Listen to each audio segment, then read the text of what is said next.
अस्सलाम वालेकुम वरहमतुल्लाहि वबरकातुहू। राहुल गांधी भारत का एक ऐसा नेता उभर कर के आ रहा है जो भारत के भविष्य को सुधार कर और भारत को एक नई उड़ान की तरफ लेकर के जा सकता है, जिसने हाल ही में एक प्रेस कॉन्फ्रेंस रखी जिसमें बीजेपी के प्रोपगंडा को पूरी तरीके से एक्सपोज कर दिया और बता दिया कि बीजेपी किस तरीके से हमारे साथ खिलवाड़ कर रही है, इलेक्शन कमीशन किस तरीके से भारत के नागरिकों को धोखा दे रहा है, किस तरीके से आखिर क्यों बार बार बीजेपी जीत रही है, इसकी वजह क्या है। खुद बताते हैं कि जब हमने एक इस चीज़ के ऊपर गौर की और इस चीज़ को जब देखा हमने और इसकी तहकीक की तो इलेक्शन कमीशन जो है इसमें इन्वॉल्व निकला।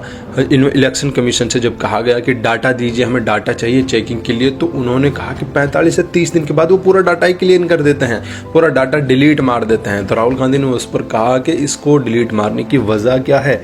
अब हम 2025 में जी रहे हैं, आप 10-10, 20-20 साल का डाटा भी स्टोर कर सकते हैं इस तरीके की हार्ड डिस्क जो चल रही हैं, लेकिन 45 दिन के 30 दिन के अंदर डाटा काटने का क्या रीज़न है।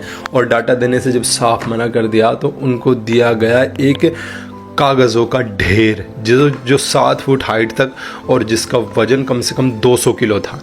लेकिन जब किसी चीज़ के पीछे इंसान दिल से लगता है, घाट घाट का पानी पी लेता है ना, तो उसको किसी भी चुनौती से डर नहीं लगता। राहुल गांधी खुद बता रहे हैं 6 महीने इन सारी चीज़ों की रिसर्चेस की और उसके बाद जो है बीजेपी का प्रोपगंडा सामने आया। इतनी सारी फेक वोट्स के एक असेंबली में 1-1 लाख फेक वोट्स डाले जा रहे हैं। और फेक वोट्स कैसे, उनका नाम का कुछ पता नहीं, उनके गांव का कुछ पता नहीं। एक मकान में 65 आदमी ऐसे रह रहे हैं जिनको वोट डालने का अधिकार है। बच्चों का कुछ पता नहीं, फैमिली कितनी बड़ी होगी ये भी कुछ भी नहीं पता, मकान नंबर सबका एक है। और पिताजियों का नाम, पिताजी का नाम है ABCD HGDB, इनका कुछ पता कहीं से कहीं तक नहीं है। इतने सटीक सबूतों के साथ में राहुल गांधी आया है कि कहते हैं कि हमारे हाथ जो है आइटम बम लगा है, ये फटेगा ना, इलेक्शन कमीशन सब भागते नजर आएंगे। और साफ साफ कह दिया है कि जो भी लोग पार्टी में बैठे हुए हैं ना, चाहे ये रिटायर हो जाएं, मैं इनका पीछा तब भी नहीं छोड़ूंगा।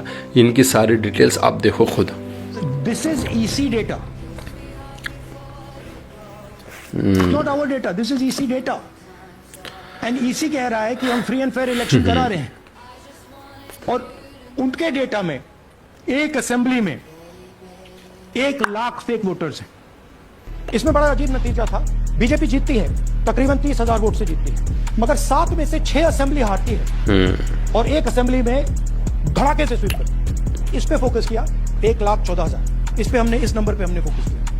इलेक्शन कमीशन ने हमें डेटा इस प्रकार दिया, 7 फुट 200-300 किलो, और हर कागज को हमने आइडेंटिफाई किया, कैटलॉग किया है, फोटोग्राफ निकाली है, कंपेयर की है।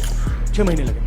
1 लाख की चोरी 5 तरीके से होती है: duplicate voter, fake and invalid addresses, bulk voter in single address, invalid photo, misuse of Form 6.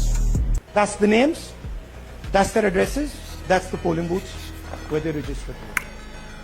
Fake देख रहे हो किस तरीके से हमारे वोट के साथ खेला जा रहा है भाई। No, you're laughing. There are thousands and thousands of these people. No address, house number 0. House number 0, house number 0. Father's name ILSDHFHUG. तो थोड़े और फादर नेम दिखाओ, ये बड़े इंटरेस्टिंग नाम है। बात DFOIGOIDF फादर्स नेम। नहीं, आप हंस रहे हो भैया, पूरा सिस्टम उड़ा दिया है, चोरी हो रही है। हाँ देख रहे हो, बात की हमने। ठीक है, इंशाल्लाह अब आप आगे देखते हैं क्या क्या होता है। मैं तो पूरी उम्मीद रखता हूँ कि भाई इसके लिए कुछ सटीक एक्शन लिया जाए, लेकिन ये भी बहुत बड़ा ख़तरा है कि हर जगह इन लोगों ने कंट्रोल करके बैठे हुए हैं।